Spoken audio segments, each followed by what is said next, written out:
dusty roads away. Let's start tonight's boring history story. You find yourself standing at the edge of a bustling caravan station in 8th century Persia, the air thick with the scent of leather and spices. The sun beats down on your shoulders as a seasoned postal rider hands you a worn satchel, its straps frayed from countless journeys. "Welcome to the Silk Road Postal Service," he says with a grin, his voice barely audible over the clatter of hooves and the shouts of merchants. "Your first lesson? Trust the camels more than the maps." The caravan you're assigned to consists of a dozen camels, each laden with carefully wrapped parcels and scrolls. Their handlers move with practiced ease, adjusting loads and murmuring to the animals in a language you don't yet understand. You're given a sturdy camel of your own, a temperamental beast named Nizar, who eyes you with what you swear is skepticism. "He'll test you," warns your guide, "but if you earn his respect, he'll get you through the worst of the desert."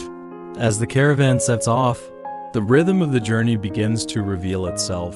The postal routes of the Silk Road are not just pathways for letters. They're lifelines connecting empires, carrying everything from royal decrees to merchant contracts. Your job is simple in theory: deliver the parcels intact. In practice, it's a dance of endurance and intuition. The roads are uneven, the weather unpredictable, and the bandits, well, no one likes to talk about them too loudly. By midday, the heat is unbearable, and the dust clings to your skin like a second layer of clothing. You learn quickly to ration your water, sipping sparingly from a leather flask. The more experienced riders share tricks: how to spot an oasis mirage, which plants can soothe a camel's sore feet, and why you should never, ever lose sight of the caravan's flag. As the sun dips below the horizon, the caravan halts at a way station, a modest outpost of mud brick and timber. The parcels are sorted, and the riders exchange gossip from distant cities. You overhear snippets of news: a rebellion in the east, a new trade deal with the Tang dynasty, a rumor of a lost Roman diplomat somewhere along the route. It's a reminder that you're not just carrying letters. You're part of a network that binds the world together. That night, as you lie under a blanket of stars, Nizar grunts softly beside you. You pat his neck, and for the first time, he doesn't pull away. The road ahead is long, and the challenges are many, but for now, there's a strange comfort in the monotony of the journey. The Silk Road's postal routes are more than just dusty trails. They're the veins of an ancient world, and you've just become part of their pulse. The Camel Whispers. As the caravan moves deeper into the desert, you quickly realize that the camels are the true masters of the Silk Road postal routes. Their grunts, groans, and even the way they flick their ears carry meaning, a language you must learn if you hope to survive. Your guide, a grizzled rider named Farid, chuckles as you struggle to coax Nizar into a faster pace. "Camels don't obey commands," he says. "They negotiate." Farid teaches you the subtle art of camel communication. A low hum means contentment, while a sharp signals irritation. If a camel suddenly sits down mid-journey, it's not laziness, it's a protest against an unbalanced load or an impending sandstorm. They're smarter than most humans, Farid admits, patting his own camel's neck. And they never forget a face, especially one that's wronged them. You watch as the handlers adjust the parcels with precision, ensuring no camel carries more than its share. The weight limits are strict. Too heavy, and the animal will rebel. Too light, and it becomes restless. The camels themselves seem to enforce these rules, refusing to move until the load is just right. "They've been doing this longer than any of us," Farid says. "Their ancestors carried the first letters between empires. By the third day, you begin to notice the camel's quirks. Nizar, for instance, has a fondness for dried apricots, and if you slip him one, he'll march with renewed vigor. Another camel, a towering beast named Zara, insists on leading the caravan, her head held high as if she alone knows the way. Let her, Farid advises. She's never been wrong. The desert tests both you and the camels. When a sandstorm rolls in, the animals huddle together, forming a living barrier against the wind. Their instincts are uncanny. They sense danger long before the riders do. One evening, as you set up camp, Nazir suddenly refuses to drink. Puzzled, you inspect the water and find it tinged with salt. He saved you a bellyache, Farid says, shaking his head in admiration. As the journey continues, you grow to appreciate the camel's resilience. They endure scorching days and freezing nights, their broad feet unbothered by the shifting sands. They even seem to enjoy the monotony of the road, their steady pace of meditation and motion. They're not just beasts of burden. Farid tells you one night, they're the keepers of the Silk Road's secrets. By the time the caravan reaches the next way station, you've earned Neitzer's grudging respect. He no longer snaps at you when you adjust his harness, and once, even nuzzles your shoulder camel's version of a compliment. As you unload the parcels, you realize something: the postal routes may belong to empires, but the camels are the ones who truly keep the world connected. Ink-stained fingers. The way stations along the Silk Road are more than just rest stops. They are archives of the postal route's secrets. Their walls covered in cryptic symbols and faded ink. As your caravan arrives at one such station, a small fortress of sun-baked clay nestled between two hills, you're handed a damp cloth and a charcoal stick. Time to learn the language of the road, says Farid, pointing to the markings near the entrance. These aren't graffiti. They're messages from riders who came before you. You squint at the symbols. A circle with a line through it, a series of dots arranged like a constellation, a crude drawing of a bird. At first, they seem random, but Farid deciphers them with ease. This one warns of a dry well ahead, he says, tapping the circle. The dots?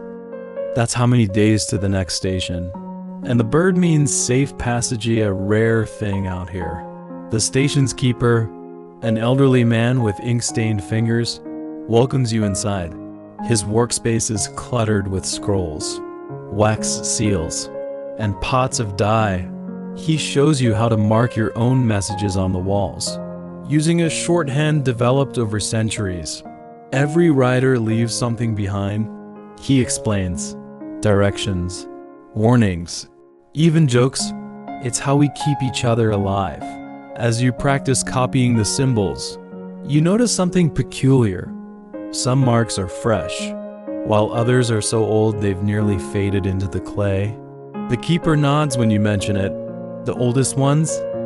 Those are from the first postal riders, back when the Silk Road was just a whisper between kingdoms. They didn't have maps, so they left trails of ink instead.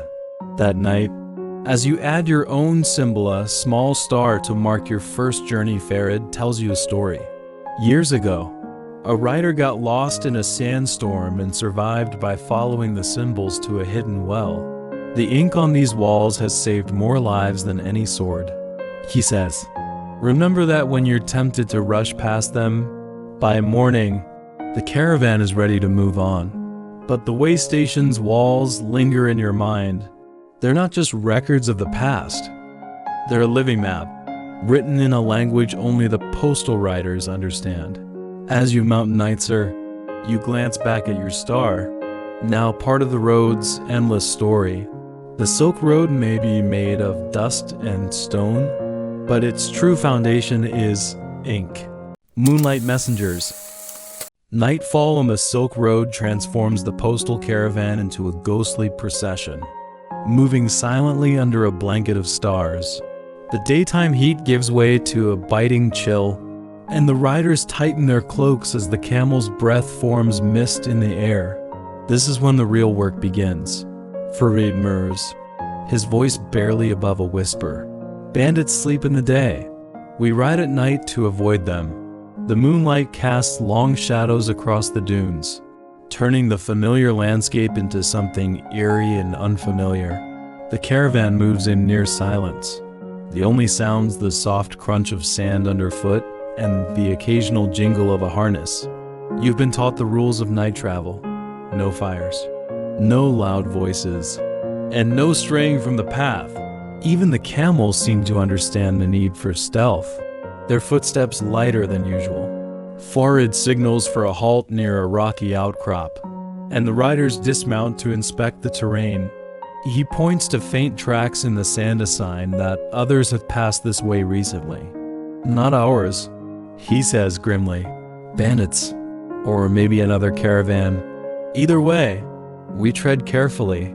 You learn to navigate by the stars, using constellations as guides when the path disappears into darkness. The North Star," Farid explains, "is the postal rider's oldest ally. It never moves," he says. "No matter how lost you are, it'll always point you home." The night wears on, and the fatigue begins to set in. Your eyelids grow heavy, but the fear of bandits keeps you alert. Suddenly, Nitzer stiffens, his ears twitching. Farid raises a hand, and the caravan freezes. In the distance, you hear the faint sound of hoof beats. The riders exchange glances, hands drifting toward their knives. But after a tense minute, the sounds fade away. Just a wild herd, Farid concludes, though his grip on his weapon doesn't loosen. As dawn approaches, the caravan reaches a hidden oasis, a pocket of greenery invisible from the main trail.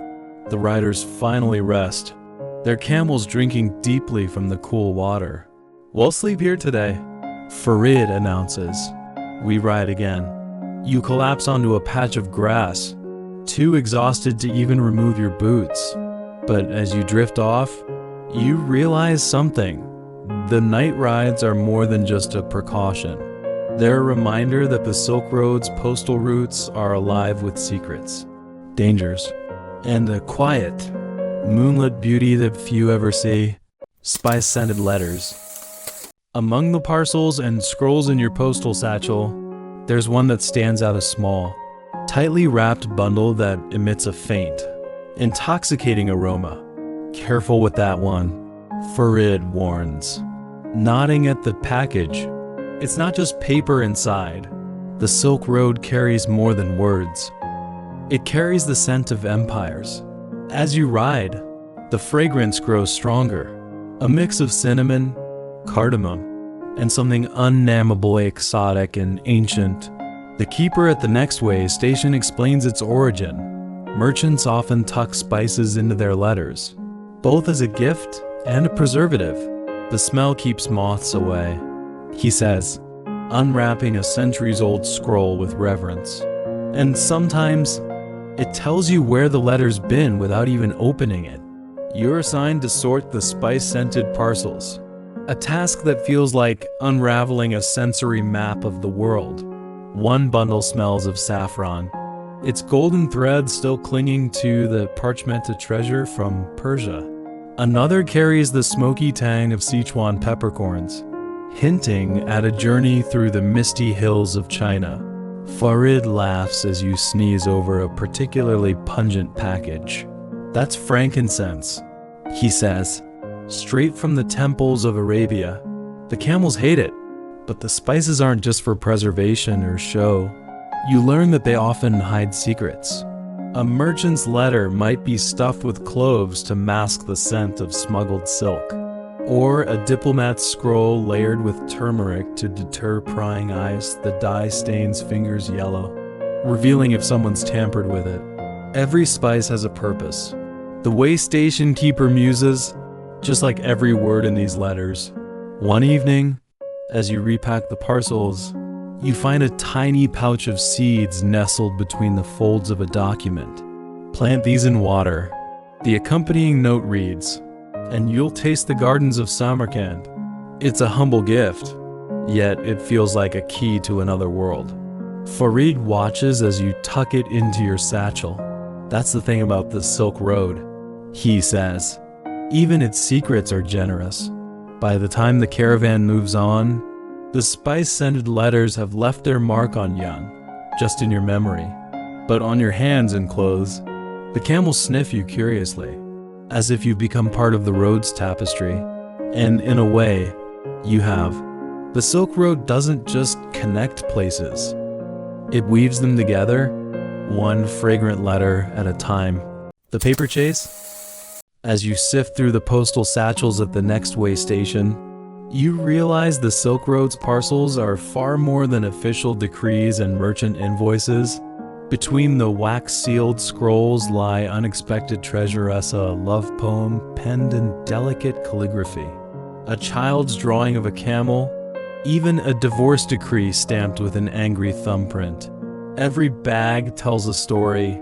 The way station keeper remarks, carefully flattening a crumpled letter. And not all of them are about trade.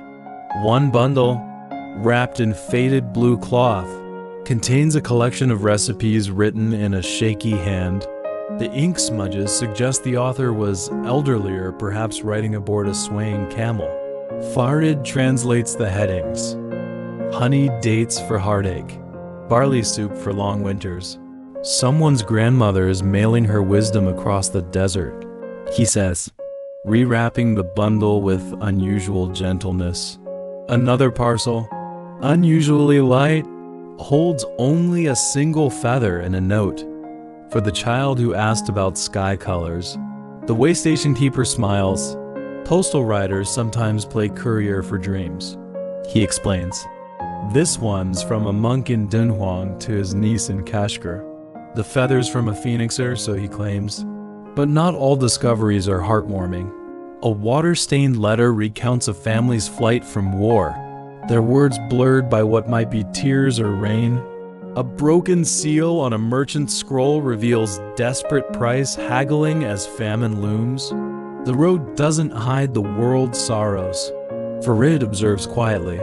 It carries them in plain sight. Your most puzzling find is a scrap of silk embroidered with 2 words. Forgive me. No address.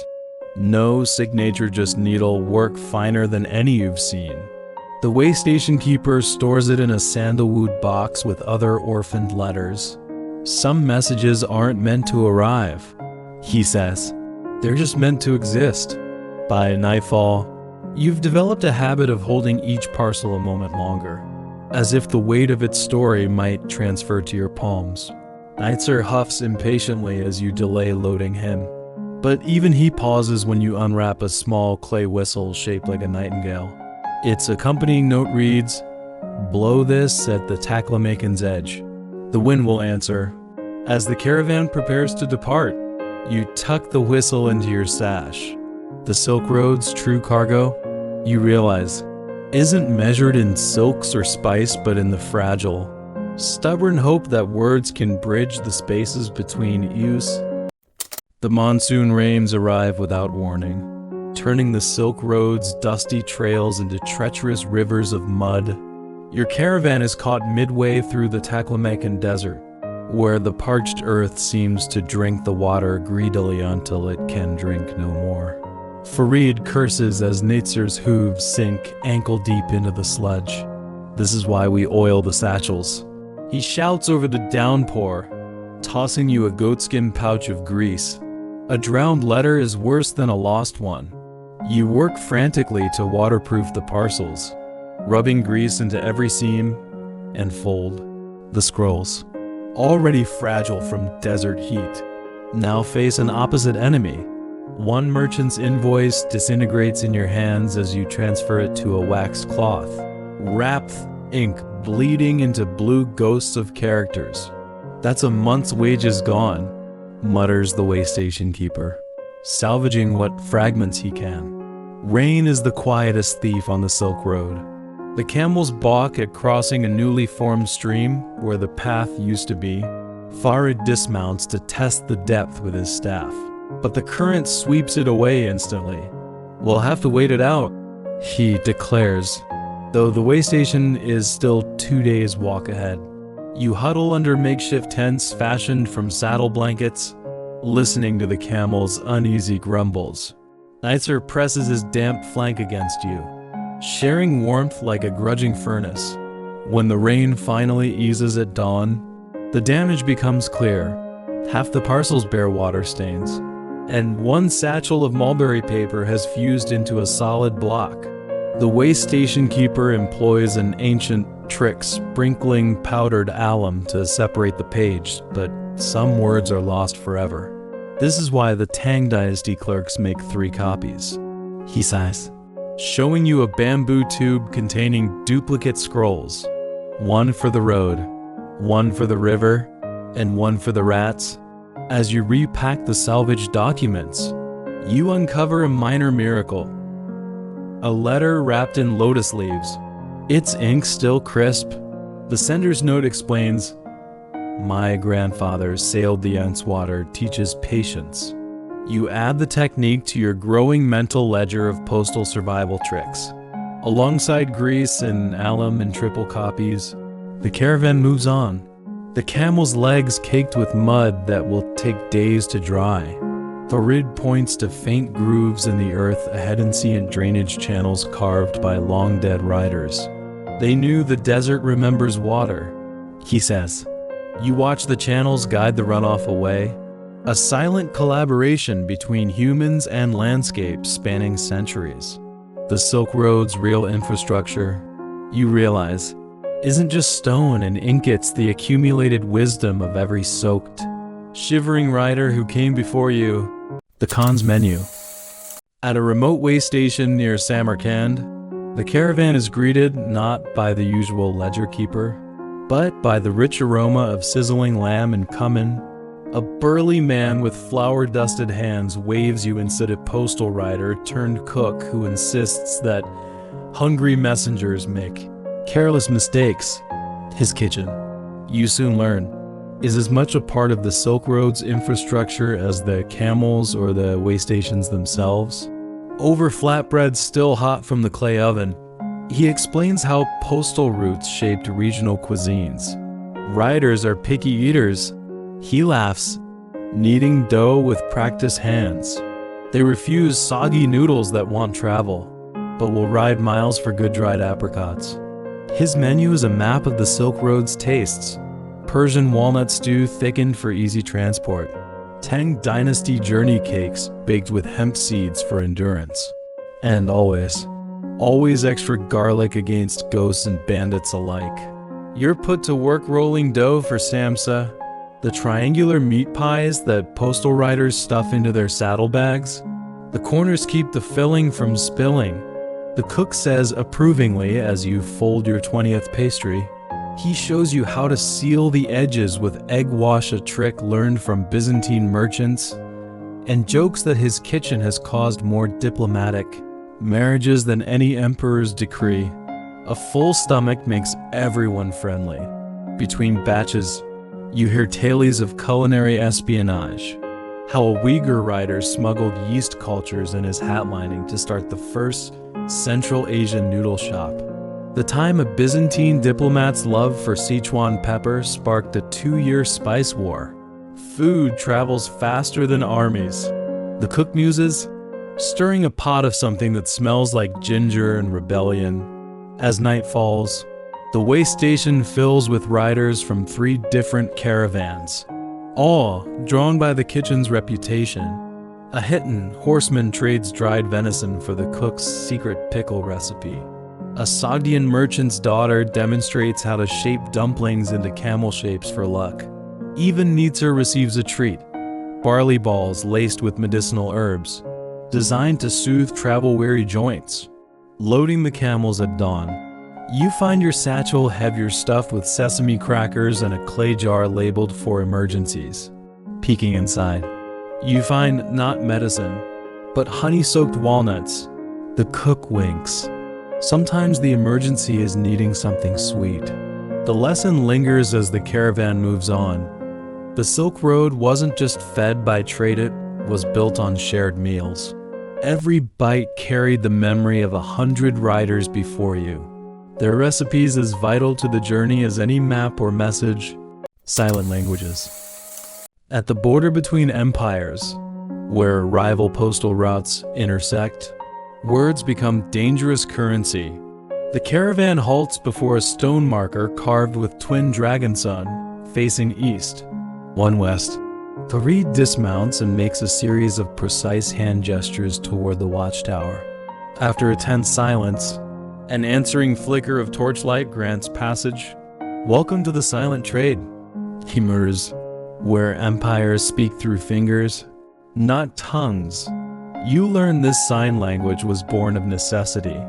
A century ago, when war severed diplomatic ties, postal writers developed a system of gestures to bypass speech restrictions.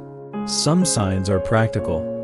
A tapped elbow means bandits ahead, while circling one's wrist signals need water. Others carry deeper meanings. The thumb brushing lips that once asked for safe passage now also whispers. Asterisk, I remember the peace.